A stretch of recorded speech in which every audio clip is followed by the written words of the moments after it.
iko chini, chukulie 2,500, lakini oda yetu iko pending kwenye price ya 2,600. Tunachosubiria price ipande iende ika activate order yetu, lakini baada ya kuactivate order itaendelea juu zaidi, haitashuka chini. Kama kushuka chini, ina maana hiyo itakuwa ni sell limit, ila kama itaendelea juu ni buy stop. Kwa hiyo ina maana price itapanda, itaikuta huko juu kwa juu, itaendelea nayo juu kwa juu, hiyo ndo buy limit. Lakini sell limit yenyewe current price inakuwa iko juu, lakini tuna sell wakati ambapo price itashuka. Kwa hiyo order yetu inakuwa katika price ya chini, labda kama current price yetu iko kwenye 2,600, sell stop yetu tutakuwa tumeiweka kwenye 2,500. Maana yake ikifika kwenye 2,500 hiyo order itakuwa activated, lakini tunategemea iendelee kushuka zaidi. Hiyo ndio inaitwa sell stop. Kwa hizo ndio aina 4 za order za pending order: buy limit, sell limit, buy stop na sell stop. Mpaka hapo, kabla sijaendelea, ninaomba kama kuna mtu ana swali au bado hajaelewa vizuri, naomba nisikie kutoka kwenu kabla hatujaendelea. Karibu.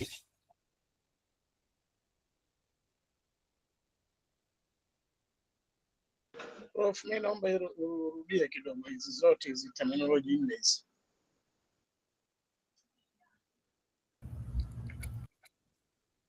Sawa. Ukisema naanza kwenye buy limit.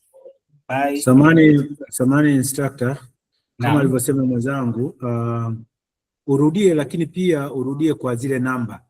Ule mfano wa kwanza pale buy limit ulizungumzia kwa namba, ulieleweka vizuri. Ulivyokuja kwenye sell limit kuweka namba. Kwa hiyo nilitamani mifano yote uwe na hizo namba tuweze kuketch hapo vizuri. Asante. Asante sana. Sawa, tunaanza na buy limit. Tunaenda kwa namba. Buy limit ni kwamba ikisema buy, kwa sababu kuna buy, maana yake hiyo ni buy order. Lakini kwa sababu kuna neno limit, maana yake tumeilimit order yetu. Maana ikifika kwenye level nyingine ndio order yetu iweze kuwa activated. Sasa maana yake kwenye buy limit, current price wakati huu ambapo unafanya decision za kuweka hiyo order inakuwa iko juu. Na mfano price inakuwa 2,600. Chukulia kwa mfano sasa nimefungua chati yangu, nataka kuweka buy limit. Nimekuta price iko 2,600 kwa dola moja. Kwa hiyo kuweka buy limit maana yake nitasubiria price ishuke katika price ya chini zaidi. Maana yake mfano hapo buy limit yetu tumeweka kwenye 2,500. Maana yake sasa kwa wakati huu kwa sababu iko 2,600, hiyo order bado itabaki kuwa pending.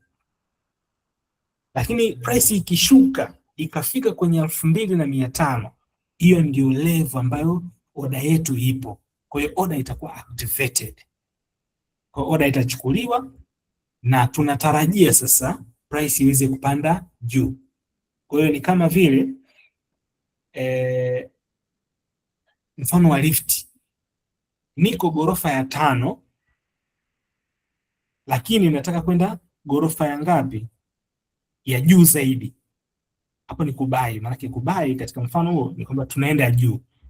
Unaposema buy kwenye forex maana yake ninategemea price itapanda juu. Ukisema sell tunazungumzia price itafanya nini? Itashuka chini. Kwa hiyo ikifanya hivyo ndivyo ambavyo faida inatengenezwa. Kwa hiyo nikisema buy limit maana yake nipo kwenye lift floor ya 5. Nataka niende floor ya ngapi? Floor ya 10. Lakini nitashuka chini labda floor ya 3 au ya 2. Kule sasa au tuchukulie order labda ni mzigo wangu. Mimi niko floor ya 5. Mzigo wangu uko floor ya 3. Kwa ili ni uchukue ule mzigo ni upeleke floor ya 10 wakati niko floor ya 5, maana yake ni kwamba itanibidi nishuke na lift mpaka floor ya 3 mzigo ulipo, niende nikauchukua ule mzigo alafu nibonyeze namba 10 ili sasa lift iweze kunipeleka mpaka namba 10 ambapo ndio sasa naupeleka huo mzigo wangu. Huo unaweza kuwa ni mfano rahisi kuelezea buy limit. Buy limit maanake niko floor ya juu, lakini order yangu iko floor ya chini. Ili niweze kuiactivate, kuichukua ile order na kuipeleka juu zaidi, lazima nishuke kwanza. Maanake hiyo price lazima ishuke kwanza mpaka kwenye ile floor ya chini au kwenye ile level au kwenye price ambapo sasa itakuwa activated. Ikishakuwa activated, tutategemea sasa iende tena juu. Lakini kinyume chake sell limit ni kwamba niko floor ya chini au price iko chini, labda floor ya 3.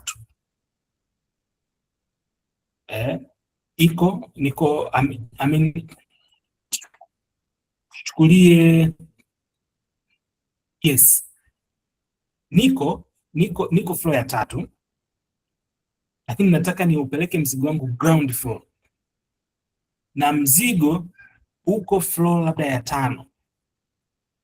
Maana yake nitakachokifanya, itabidi niende juu nikaufuate ule mzigo pale ulipo floor ya 5. Mimi niko floor ya 3, lakini order yangu iko juu.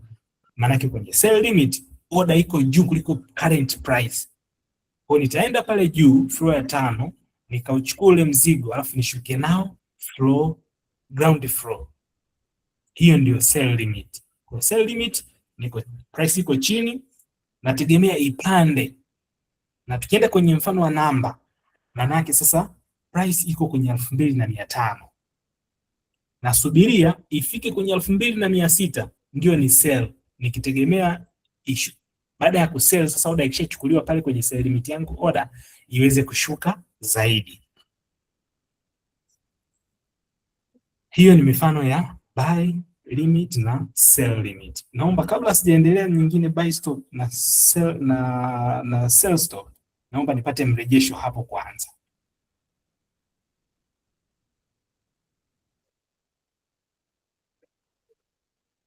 Okay. Kiongozi. Halo? Naam, karibu. Yeah, asante mwalimu. Na nimekuelewa hapo, nilikuwa natamani zaidi labda ungesema kuliko kuanza na mambo ya gorofa, na hisi tungeenda sana na price ili kwamba watu washike zaidi, kwa sababu ukiweka gorofa ngapi kidogo kwa mimi nilikuwa ninachanganya, ila mpaka hapo ulivyorudi tena kwenye mambo ya selling tukarudi kwenye mambo ya price ndo nikaelewa. Asante. Sawa. Asante. Tunarudi kwenye namba. Tarudia kwenye buy limit. Buy limit ikisema okay, labda buy limit labda nina dola, nataka kufanya order yangu buy limit ya Tanzanian shilling. Maana yake nitakachokifanya ili iweze kuwa buy limit, lazima price iliyopo iweze kuwa kubwa kuliko order yangu utakayoiweka. Maana yake kwenye buy limit nitaweka order kwenye price ya chini kuliko iliyopo. Na tasema mfano kama kwa sasa hivi price iko kwenye 2600, maana yake nitaweka kwenye price ya chini 2500. Kwa hiyo order iko pending pale kwenye 2500. Wakati price ya sasa hivi iko 2600. Kwa hiyo ile order haitakuwa activated mpaka price iweze kushuka ifike kwenye 2500 ambapo ndo nimeset order yangu. Kwa hiyo ile order itakuwa activated kwa sababu price imeshafika pale ambapo nilikuwa nimeweka pending order kwenye 2500. Kwa hiyo imeshuka kutoka kwenye 2600 imefika kwenye 2500. Na kwenye 2500 ndo hapo nilikuwa nimeweka buy limit yangu. Maana yake tayari order itakuwa activated kwa sababu imefika kwenye price husika ambayo nilikuwa nimeweka. Then baada ya hapo tunategemea price iweze kufanya nini? Iweze kupanda juu. Hiyo ndo buy limit. Kwa price inashuka kutoka juu, inafika kwenye ile level pale chini ambapo nilikuwa nimeweka order ambayo ni 2500, then inaendelea kupanda juu. Lakini kwenye sell limit ni kwamba price ya wakati huo inakuwa tofauti na kule kwenye buy limit ambapo ilikuwa juu. Huku inakuwa iko chini. Maana inakuwa 2500. Lakini nitaweka order, nimeweka order yangu kwenye 2600. Maana yake ni kwamba kwa sababu sasa hivi price iko 2500, hiyo order haiwezi kuwa activated mpaka ifike kwenye 2600 ambapo ndio kuna pending order yangu pale. Ikifika pale itaweza kuiactivate order na natarajia iweze kudrop chini. Kwa hiyo hizo ndo tofauti kati ya buy limit na sell limit. Lakini nakwenda kwenye buy stop. Buy stop yenyewe price inakuwa iko chini 2500. Lakini order yangu naiweka kwenye price ya juu ambayo ni 2600. Kwa hiyo maana yake ni kwamba price ikifika kwenye 2600 order itakuwa activated. Tayari order yangu itachukuliwa kwa sababu samani kuna mtu mic yake hajazima, naomba uzime mic. 2500 hiyo ni buy stop. Maana yake order iko kwenye price ya chini ambayo ni 2500. Lakini nikiweka buy stop maana yake naweka kwenye 2600.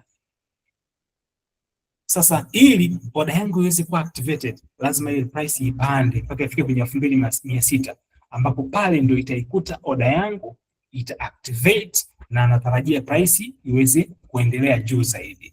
Ndio maana hiyo michoro. Ukiangalia ile mchoro kwenye buy stop, huo mshale mweupe umetoka chini. Maana pale chini ulipotoka ndo price ilikuwa chini kwenye 2500. Ukaenda ukakuta ule mstari ule ukatisha wa kijani. Pale kwenye mstari wa kijani ni 2600. Maana price imepanda ikaikuta order ikaiactivate. Ilivyoiactivate sasa ikaendelea kupanda juu. Hiyo ndio buy stop. Na sell stop yenyewe ni kwamba price imekuwa iko juu. Tuchukulie 2600. Lakini order yangu naiweka kwenye 2500. Maana ili order iweze kuwa activated lazima price ishuke ifike mpaka kwenye 2500. Kutoka kwenye ngapi? 2600. Kwa itatoka kwenye 2600, itashuka, itafika kwenye 2500. Ikifika kwenye 2500 kwa sababu ndio order yangu iko pale, ile order itakuwa activated, then price nategemea itafanya nini? Itashuka zaidi. Hiyo ndio sell stop. Kwa hii mifano jinsi ilivyo na michoro hiyo ndivyo ambavyo inaweza kukupa picha jinsi ambavyo price inafanya kwenye hizi aina za order. Mbeleni tutakwenda sasa kuanza kuiangalia ile mifumo ya zile platform za broker ambazo kuna platform ya kutradia. Mule ndani tutakwenda kujifunza hizo aina za order na tutaona jinsi ambavyo tunaziweka hizo order. Kwamba tukisema buy limit tunawekaje? Buy limit tunaangalia price ya wakati huo na tunaangalia sasa ile price ambayo tunaweka hiyo order yetu. Tutajifunza vizuri sasa practical jinsi ambavyo tunaweza tukaweka hizi order. Naomba nipate mrejesho hapo kabla tuendelee.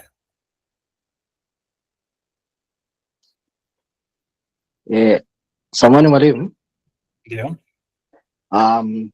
Kwenye buy limit and buy stop, what the difference between buy stop and buy limit? Kuna kitu gani, what specific nani difference kati ya buy limit, buy stop na sell stop na sell limit? Naona kama kwa mimi naona kidogo zinafanana au kuna distinctive nani specific nani resistive nani character ambayo inafuata inatofautisha hapo. Asante. Kuna mtu anaweza kawa ameelewa, tusaidie kuelezea kwa ufupi.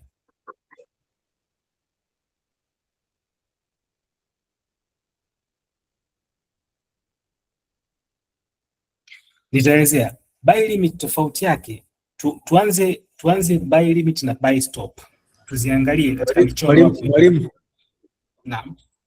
Mwalimu, nitaka nielezee kwa kukosea alafu uendelee. Kwa kuelewa kwangu ni kwamba of course kwenye buy limit unakuta kwamba kwenye soko the current price iko juu, lakini kwenye buy stop the current price iko chini. Kwa hiyo you put somewhere ambapo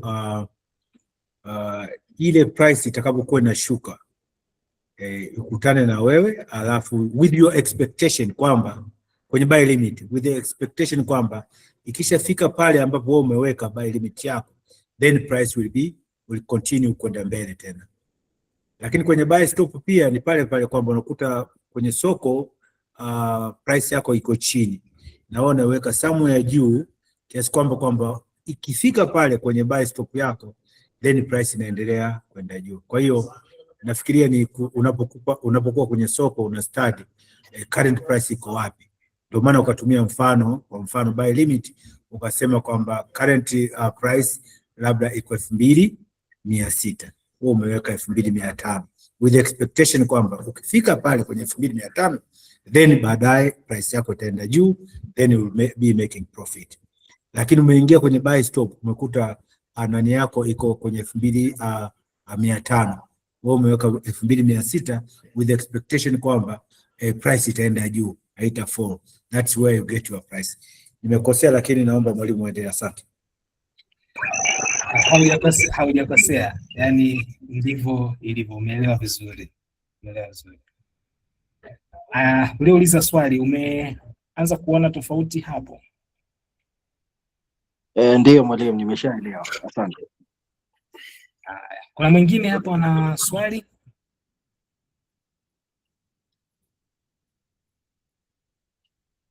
Asante. Kama mchangiaji aliyopita alivyoelezea, sasa hizi sell limit na sell stop zinakuwa kinyume na zile za juu. Yaani buy limit kinyume chake ndio sell limit na buy stop kinyume chake ni sell stop.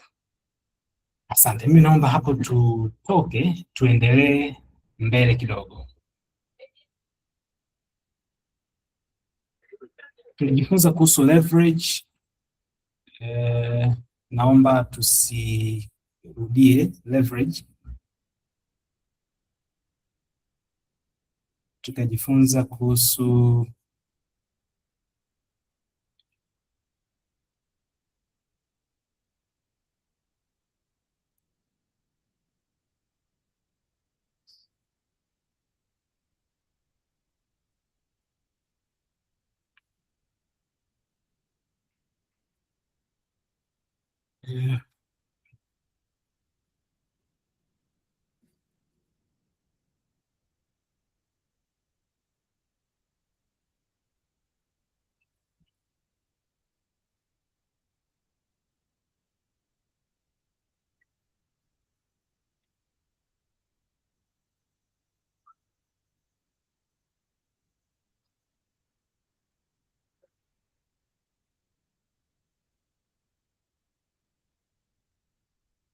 tuanzie hapo.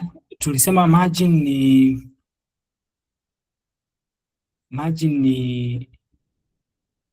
ni kiasi cha pesa ambacho wewe unahitaji kuweza kudeposit kwa broker ili uweze kuaccess mtaji fulani. Ukiangalia kwenye leverage, tulisema ni uwezo wa wewe kutrade na mtaji mkubwa wakati umeweka kiasi kidogo. Broker kama amekupa leverage ya hizi leverage yoga zinawekwa kwa ratio. Kwa hiyo 100:1, ukiambiwa leverage 100:1, maana yake ni kwamba kile unacho deposit unapata uwezo wa kuaccess mtaji mara 100 zaidi. Kwa hiyo kama umedeposit $100 na ukapewa 100:1 risk to reward ratio, maana yake unachukua ile $100 unakuwa umepata uwezo mara 100 zaidi. Maana yake unaweza kutrade na $100,000. Kwa hiyo maana yake kama isingekuwa leverage, ili uweze kuaccess the same order ambayo mtu anaweka akiwa na dola 100, ilibidi udeposit dola 100,000. Lakini kwa sababu ya leverage tayari unaweza kuaccess. Sasa basi, ili ile dola 100 ile unao deposit, hiyo ndio inaitwa margin. Kwamba margin ndio inakupa uwezo wa kuaccess ile leverage ambayo broker anakupa. Leverage ya trade na dola 100,000. Lakini ili trade na dola 100,000 wewe una deposit kiasi gani? Una deposit dola 100. Hiyo dola 100 ndio tunaita margin. Kwa hiyo huku kwenye kutrade kuna kitu kinaitwa margin call. Kama umefungua order alafu order yako imekwenda kwenye loss kiasi ambacho sasa ile margin yako imepungua, ule uwezo wako ule kuweza kuaccess ule mtaji umepungua, unapata margin call. Kwamba sasa salio lako au kiwango chako kimepungua kiasi ambacho hauwezi kuendelea kufanya nini, kuaccess ule mtaji. Kwa hiyo ile order inaweza ikafunga au ukapoteza kabisa mtaji wako kama haujazingatia kuweka, kuna kitu tunaita stop loss. Tutajifunza hapo mbele kidogo. Lakini picha ninayotaka uipate ni kwamba margin ni kile kiasi ambacho inabidi udeposit ili uweze kuaccess mtaji fulani kulingana na leverage ambayo broker anakupatia. Kama broker amekupa leverage ya 100-to-1, manake kwa dola 100 unaweza kutrade na mtaji wa dola 100,000. Sasa ili utrade na mtaji wa dola 100,000, ile dola 100 ndio margin yako ambayo una deposit. Lakini pia tukiendelea tunajifunza stop loss. Stop loss hii ni aina ya order ambayo unaiweka ili kuweza kulimit potential ya kupoteza pesa yako au mtaji wako wote. Kwa hii ni aina ya order ambayo unaiweka kulimit kwamba bana, mimi nina trade na dola 100 ndo mtaji wangu. Katika trade hii ninataka ni limit nisipoteze zaidi ya dola 10. Maanake pale nita calculate pip moja ni sawa na dola ngapi. Kama nataka nisipoteze dola 10, mathalan naweza nikaweka pips 10 kwamba nikiwa na micro lot, maanake ni kwamba pip moja ni sawa na dola 1. Kwa hiyo kama price ikienda against na mimi kwa pips 10, tayari dola 10 zitakuwa zimepungua kwenye akaunti yangu. Sitataka kupata loss zaidi ya hapo. Maanake nikiweka pale stop loss yangu ikifika hiyo pips 10 au dola 10, tayari ile order itajifunga. Maanake sitapoteza zaidi ya dola 10. Kumbe kwenye forex unaamua wewe unataka upoteze kiasi gani, na mara nyingi tunashauriwa kwamba usipoteze zaidi ya kile kiasi ambacho uko tayari kupoteza. Yaani poteza kile kiasi ambacho hata kama kikipotea bado haitakuathiri. Dr. Mdewa last time alisema trade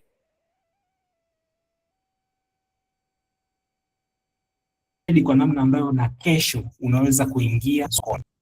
Sasa kwenye trading ni kama we are trying to predict the future. Lakini sasa hakuna anayejua the future. Sometimes mambo yanaweza kuwa tofauti kabisa na vile unavyotarajia. Unaweza kuwa unaona kabisa kwamba kwa mwenendo ulivyo uchumi na nini dola inaonekana inaenda kupata nguvu. Kwa hiyo nikiweka order dhidi ya pound ninajua itapata value nzuri, nitapata profit. Lakini inaweza isiwe hivyo. Inaweza ikawa kinyume na vile ambavyo umepredict. Kwa hiyo sasa ili nisiweze kupoteza mtaji wangu, ndio maana ninaweka hiyo stop loss.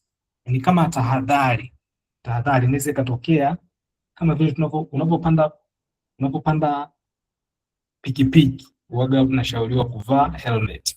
Sasa hatutaki ajali zitokee, hatuombei ajali zitokee, lakini ile unafanya kwa sababu yani ni dharura zinatokea. Sometimes ajali inaweza kutokea bila kutarajia. Ndivyo inavyokuwa hata kwenye market pia. Sometimes unaweza ukawa una strategy nzuri, unaweza ukawa umeangalia fundamental na kila kitu, ishara zote zinakuonyesha kwamba hii price inaenda kupanda, lakini inaweza ikatokea kinyume kabisa. Mambo mengine yanayotokea ambayo hauwezi kuyatarajia, hauwezi kuyapredict.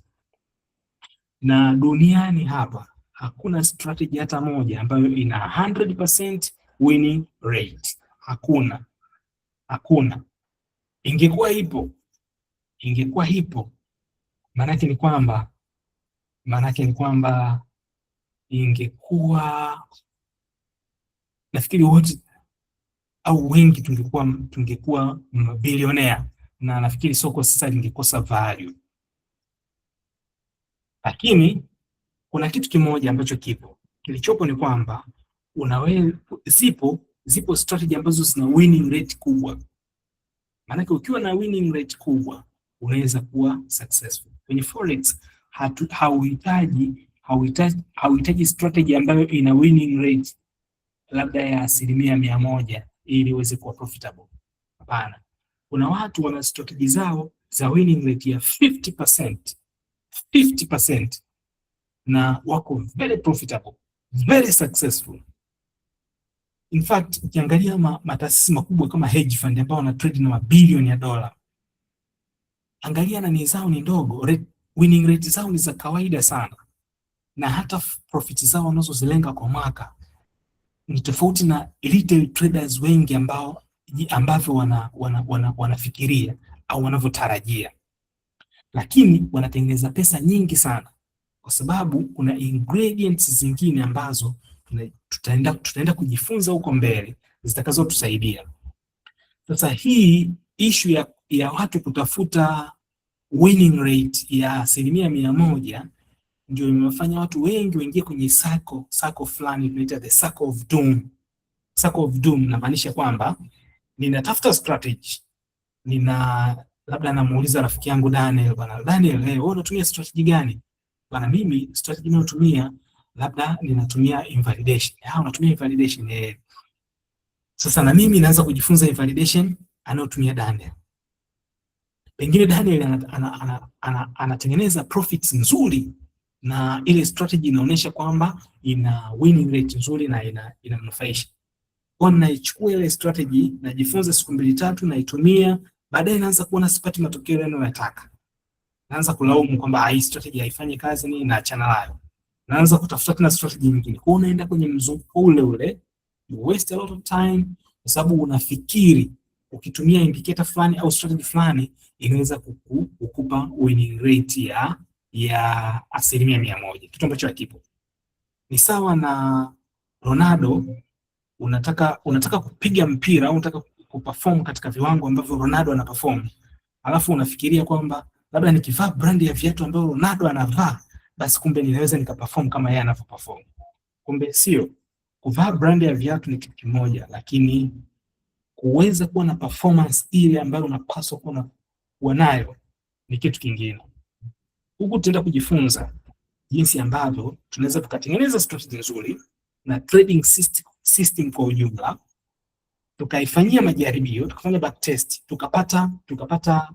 tukapata namna ambavyo ina perform, tukapata average percentage jinsi gani ambavyo ina perform.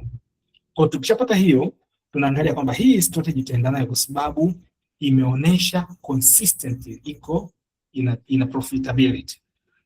Kuna kitu kinaitwa EDGE. Kwa system yetu lazima iwe na edge. Edge maana yake ni kwamba zile odds zinaonyesha ziko kwenye our favor. Maana yake katika trade labda 100 au trade 10, naweza zingine zikawa losing trades, lakini zingine zitakuwa winning trade. Lakini nikichukua sasa kwa jumla nitakuta winning trades ni nyingi kuliko losing trades. Ukishapata hivyo tu basi tayari umeshakuwa consistent profitable trader. Kinachofuata kingine sasa ni kwanza kuzingatia risk management yako, usitoke kwenye mstari, sababu the moment utakapotoka kwenye mstari ndipo ambapo unaweza kukutana na majanga. Inaweza ikachukua trade moja tu kukuharibia profit ambazo umetengeneza kwa muda mrefu. Sometimes inatokea kwa sababu ya tamaa au psychological hauko vizuri. Tutakwenda kujifunza deep psychological jinsi ambavyo tunaweza tukamanage mitaji yetu. Nafikiri wengine mmesikia story nyingi za matrader kupoteza mtaji wake wote, kuchoma account na vitu kama hivyo. Na wengine walichukua hela za watu, wakatrade hizo hela za watu, wakapoteza, matokeo yake wakapata matatizo. Sasa cha kwanza ambacho tunabidi kadiri tunavyoendelea kujifunza, kabla haujaanza kuingia kwenye real market kutrade na pesa yako, lazima ujifunze hiyo nidhamu. Lazima ujifunze risk management, discipline na consistency. Ukishamaliza hapo, basi unaweza kuwa consistent profitable trader. Na watu wengi wana underestimate kile wanachoweza kuachieve ndani ya muda mrefu, na wana overestimate kile ambacho wanaweza wakaachieve ndani ya muda mfupi. Sasa na hesabu za compounding kwenye biashara, kwenye profits. Compounding, baada ya muda unaweza kutengeneza faida kubwa zaidi baada ya muda fulani. Hata kwenye trading usitarajie kutengeneza profits ya mabilioni ndani ya trade moja. Hapana. Maanake kama unataka kutengeneza profits nyingi sana ndani ya trade moja, kumbuka hata risk inaweza ikawa kubwa. Kama sasa trade isipoenda kwenye your favor, maanake uwezekano wa kupoteza mtaji wako wote upo. Hichi kipengele naomba tukifika kwenye psychology na trade management tutakizungumza vizuri, maana ni kitu cha muhimu sana ambacho hichi tu kina nafasi kubwa zaidi ya strategy. Yani 80% ya mafanikio ya trader yapo kwenye hiyo discipline, kwenye money management, psychology. 80%. 20% ndio hizi technical tunazosoma. Tutajifunza kuhusu technical analysis, tutajifunza kuhusu fundamental na vitu vingine. Kwa huko ni 20%, lakini 80%, mtu yeyote ambaye anaweza kuwa na discipline nzuri, mtu yeyote ambaye anaweza kuwa na management nzuri ya mtaji, huyo ni trader bora sana. Utakuja kugundua kwamba watu wengi wana struggle muda mrefu sana kwenye forex. Issue wanacho struggle ni kuweza kujimanage wao, kuweza kumanage emotions zao. Ukifanikiwa katika hilo eneo, utakuwa na mafanikio makubwa, pengine sio hata katika trading tu, katika mambo mengi ya maisha. Hapo ndipo ambapo kuna siri kubwa sana ya mchezo. Kadri tunavyoendelea, tutazidi kujifunza. Sasa tunaingia sasa kwenye kwanza kuzama kwenye analysis, jinsi ambavyo sasa unaweza kufanya uchambuzi wa soko na kuweza kujua kwamba price itapanda, aidha unaweza ukabai ukapata faida, au itashuka unaweza ukasell ukapata faida. Kumbuka tulisema kwamba kwenye forex aidha ubai utapata faida au ukisell utapata faida. Unachopaswa tu kujua ni kwamba nikibai price inaweza ikapanda. Kwa ikifanya hivyo unatengeneza faida. Nikisell price inaweza kufanya nini? Ikashuka. Ikishuka nitapata faida. Sasa ili niweze kufanya analysis, niweze kujua kuna aina 3 zilizo kubwa za analysis.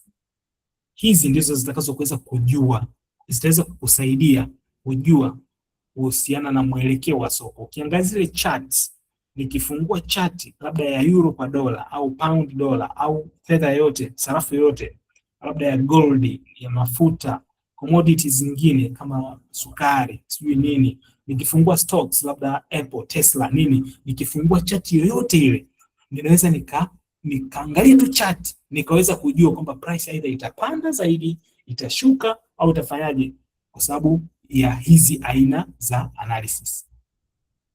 Kuna technical analysis, kuna fundamental pamoja na sentimental. Sasa hapa tunakwenda kuzama kwenye technical analysis. Tukimaliza kwenye technical, tutakwenda kwenye fundamental, then tutamalizia kwenye sentimental analysis.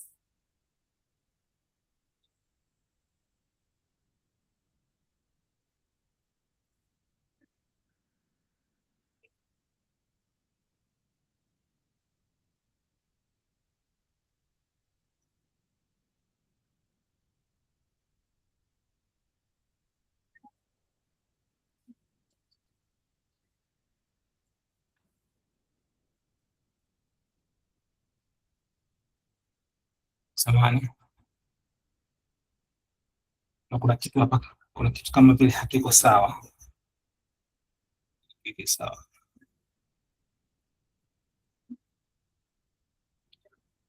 Okay, so tunapozungumzia technical analysis tunazungumzia kuhusiana na chart. Kama ilivyo technical tunazungumzia chart. Yani ukiangalia zile charts, zile aina nyingine tunaweza tukaangalia labda uchumi wa nchi unavyoperform, viwanda, watu wangapi ajira, kama hivyo tutaangalia. Lakini huku tunaangalia chart. Yani tu ukifungua zile chart zinakuonesha. Kwa kuangalia tu unaweza kaona kwamba hii chart inaonyesha kwamba price inapanda au price inashuka. Kwa wakati wote tutakapokuwa tunajifunza kuhusiana na technical analysis, tutakuwa tunajifunza kuangalia hizi chart na kujifunza kuona jinsi gani ambavyo zinaweza zikatusaidia kutupa picha, kujua na kutafsiri thamani ya price jinsi ambavyo inapanda na kushuka. Sasa kwenye technical analysis au kwa kuangalia chart kuna aina kuu 3 za charts. Kuna aina kuu 3 za charts.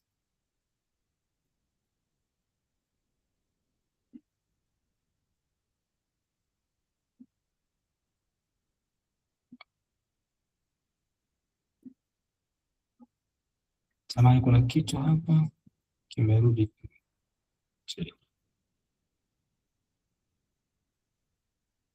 Kuna aina kuu 3 za charts tunapozungumzia charts. Ya kwanza ni line charts, alafu kuna bar charts pamoja na hapa nirudi hapa. So yes, hapa kuna line charts, kuna bar charts pamoja na candlestick chart. Hizi zote ni chart na zote zinaonyesha kitu kile kile, isipokuwa ni tofauti tu wa aina ya chart. Kwa hiyo kuna line charts, kuna bar chart na candlestick charts. Katika hizi 3 zinazotumika sana kwa traders, mabanks, hedge fund na nini, ni candlestick charts. Candlestick charts ndizo ambazo zinatumika sana. Kwa nini candlestick charts zinatumika? Zenyewe zina details nyingi. Yaani hiyo candle unavyoiona, hiyo inaitwa candle, inaitwa candlestick. Kwa nini candle? Kwa sababu imekaa kama mshumaa. Candle ni mshumaa. Imekaa kama mshumaa. Na wengine wanaziita Japanese candlestick. Kwa nini Japanese? Aliyegundua alikuwa bwana mmoja alikuwa anaitwa Morihisa Homer. Karne ya 19. Huyu bwana alikuwa ni mfanyabiashara. Kwa hiyo alikuwa anaweza kuanalyze soko na price, na akagundua hizo charts. Kabla baadaye ya kuja modify, wakaja wengine wataalamu wa uchumi na nini wakaja kujifunza zikawa modified, lakini huyu Morihisa ndo alikuwa miongoni mwa founders wa hizo candlestick. Kwa hiyo candle, ukiona hiyo candlestick inaweza kukupa picha. Yaani hiyo candle moja ina story ndani yake, inakuonesha picha nzima na kukusaidia kupata details za kina kuhusiana na price, jinsi ambavyo inafanya na nini ambacho pengine unaweza ukatarajia kwa kuangalia hizo charts pekee. Naona muda wetu umekwenda na ninapenda niishie hapa. Na hapa sasa ndo utamu wenyewe wa soko wa somo unapoanzia. Tutakwenda sasa kujifunza charts. Maana tulikuwa tujifunza tu, sasa tunakwenda kuona charts na jinsi ambavyo tunaweza tukatafsiri hizi charts. Lakini tutakwenda kujifunza kuangalia mifumo ya broker, ile platform, na hizi charts jinsi zinavyokaa, jinsi ya kuset, kufanya nini na vitu vingine tutakwenda kujifunza. Lakini kabla sijahitimisha, naomba labda nitoe nafasi ya maswali mawili au matatu kuhusiana na kile ambacho tumejifunza, alafu then niende nika-introduce ile fursa au platform ambayo inaweza kusaidia kuanza kutengeneza fedha wakati ukiendelea kujifunza hii biashara ya forex. Karibu.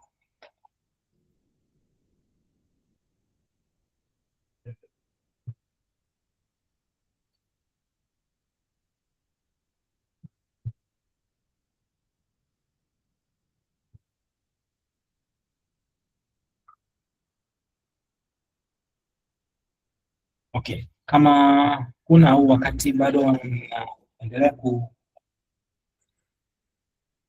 kujiandaa, naomba niweze kushare kuhusiana na hii platform ambayo inaweza kuwa na msaada mkubwa katika kusaidia kunufaika kutengeneza faida wakati ambapo najifunza. Hapo kwenye sehemu ya message nimeshare link ya broker ambayo tunamrecommend huyu broker. Broker ana platform ambayo inaitwa Copy Trading. Copy Trading. Copy Trading ni mfumo ambao unamwezesha professional trader ambaye tayari ana strategy, anakuwa amefungua account kwa broker, ka deposit, then yeye anakuwa ana trade na ile account yake na kutengeneza profits. Sasa mtu unaweza ukamfollow wewe unaweza kama bado haujajua ku trade au unatamani kuweza kupata profits kwa yule professional trader katika performance yake.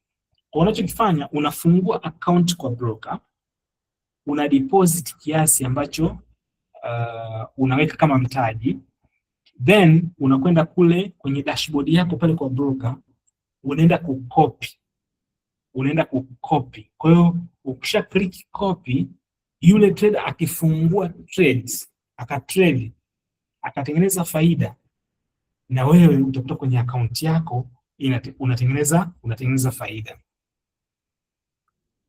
Huu mfumo kuna kipindi fulani hivi tuliwahi kuwa tuna madarasa, na tuliwahi kuwashauri. Hicho nilikuwa kabla sijafanya na Dr. Mdewa, kuna bwana mmoja nilikuwa nafanya naye, na kuna watu ambao walikuwa wanatamani kuweza kutrade. Yaani mtu anataka ajifunze leo hapo hapo aanze kutrade. Sasa tukawa tunashauri kwamba hatushauri uanze kutrade sasa hivi na real money, ni pesa zako. Sasa hivi fungua demo account. Hiyo demo utaanza kufanya majaribio mpaka pale ambapo strategy yako itakuwa imeprove kwamba inafanya kazi vizuri. Lakini tukawapa njia ya copy trading. Sasa kuna mama mmoja hivi alikuwa anashuhudia, ananiambia, yani ile copy trading ilimsaidia sana. Niliweka kahela fulani hivi na nilikuwa na mambo mengi sana ya kifamilia. Ilikuwa inanisaidia kila mwisho mwezi, nilikuwa na withdraw pesa ambayo ilikuwa inanisaidia kusolve mambo. Kwa hiyo kwa sababu tayari kuna watu wamesha prove strategy zao zinafanya kazi na wana consistent nzuri kwenye market, basi sisi tutakushauri nani wa kumkopi. Baada ya kuwa umeshafungua account yako, umeverify imekuwa approved, kishakuwa verified, then utadeposit kiasi cha pesa ambacho unataka kuanza nacho kama mtaji.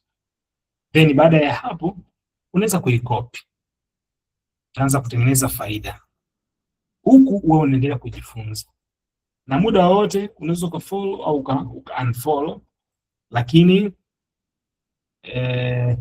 pale ambapo unataka kufollow utafollow, utatengeneza faida. Yule kadri anapotengeneza faida, na wewe faida zitakuwa zinaingia kwenye account yako. Kwa hiyo nikaona tuweze kushare hiyo fursa. Kwa hiyo kwa wale ambao bado hamjafungua account na unatamani hii fursa isikupite, nimetuma link, utapata nafasi ya kufungua account. Na najua kwa Jumamosi na Jumapili broker hawafanyi kazi, lakini Jumatatu wata approve. Hakikisha kwamba umesha upload vile viambatanisho, kwamba kuna kitambulisho chako, inaweza ikawa ni kitambulisho cha taifa, leseni ya udereva au passport. Then utakipiga picha mbele na nyuma, uta-upload. Lakini pia uta-upload document ambayo inaonyesha address yako, anwani, makazi yako. Kumbuka unapojaza kwa broker makazi yako ndio yawepo kwenye ile document. Document inaweza ikawa aidha ni bili, ni bili kama ni ya maji au ya nini, ambayo ina address yako, au inaweza ikawa affidavit au bank statement hiyo na address pale. Kwa ukishaweka lengo kubwa ni address, ku approve address yako pale. Kwa hiyo ukishaweka basi itakuwa approved. Ukishakuwa approved utaweza kudeposit, na kudeposit kuna njia mbalimbali. Unaweza kudeposit hata kwa M-Pesa, Tigo Pesa, Airtel Money na njia zingine za mobile money. Kadeposit kwa broker, then tutakuelekeza jinsi ambavyo unaweza kuunganisha hiyo account yako ukakopi, basi ukawa unaendelea kutengeneza faida. Mpaka hapa naomba niwashukuru sana, ni washukuru kwa kuhudhuria darasa hili, na kama mtu una swali lingine zaidi mbali na dakika chache nitakazotoa za maswali, basi usisite kutuona inbox, tupo tutakujibu maswali yako. Na hata kama utahitaji support, labda umekwama mahali fulani katika kufungua account, kuverify na nini, usisite tuandikie tu inbox pale au tupigie, tutakushauri namna ya kufanya ili uweze kuwa approved, mambo mengine yaweze kuendelea. Ukisema hayo, naomba niruhusu kama kuna mtu ana swali kabla hatujafunga somo letu la leo. Karibu.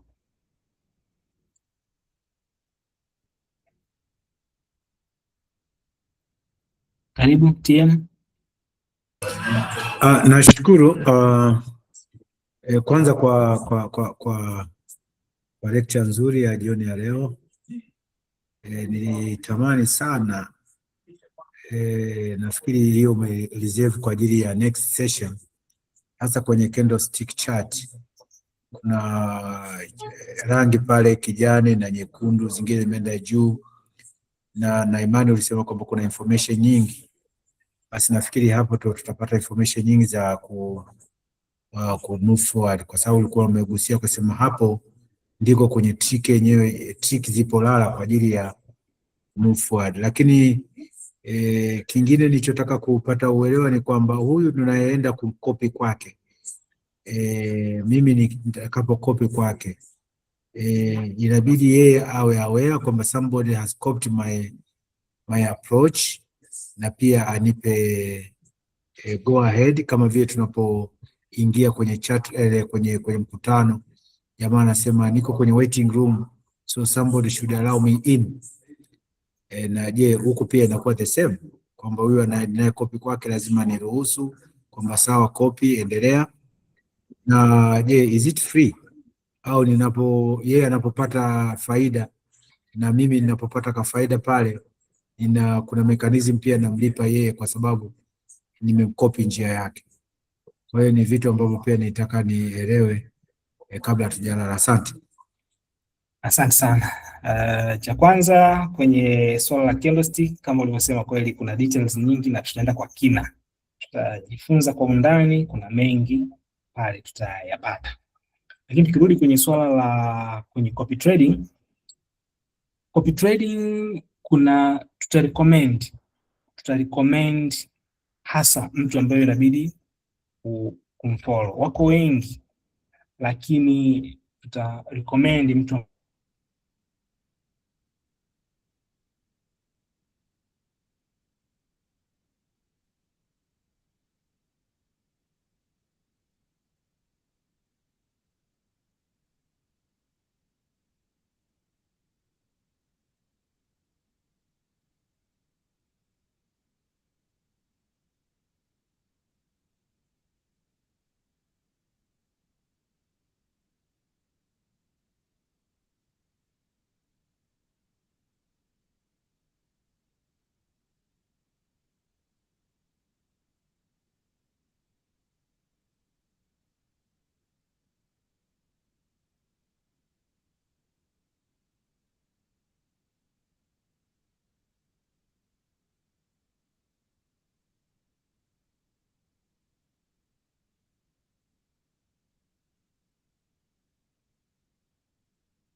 Jamani, ni mimi tu sisikii. Hata mimi nilikuwa hata mimi sisikii, nimeandika message kwenye chat room nikafikiri kwamba nimekwisha funga. Anyway,